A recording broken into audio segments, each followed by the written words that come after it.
નમસ્કાર મિત્રો, મારી પીઆર ગુજરાતી ચેનલમાં તમારું સ્વાગત છે। દેશ દુનિયાની તમામ તાજા ખબરો સૌથી પહેલાં જાણવા માટે અમારી પીઆર ગુજરાતી ચેનલને સબસ્ક્રાઇબ કરી નાખજો।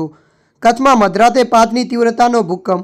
જી હા મિત્રો, વિગતવાર આપણે વાત કરીએ તો કચ્છમાં રાત્રે 11:26 કલાકે 5ની તીવ્રતાનો ભૂકંપ આવતા લોકોમાં ભયનો માહોલ સર્જાયો હતો। વધુમાં આપણે જણાવી દઈએ કે આંચકાનું કેન્દ્ર અંજારના દુધઈથી 17 કિમી દૂર હતું।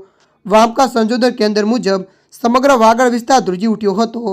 મળતી માહિતી અનુસાર વધુ જણાવી દઈએ કે ગાંધીનગર સિસ્મોગ્રાફે પણ આંચકો નોંધાયો છે।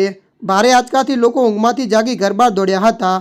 આ અગાઉ 16 માર્ચે ભચાઉ નજીક 3.2ની તીવ્રતાનો આંચકો આવ્યો હતો।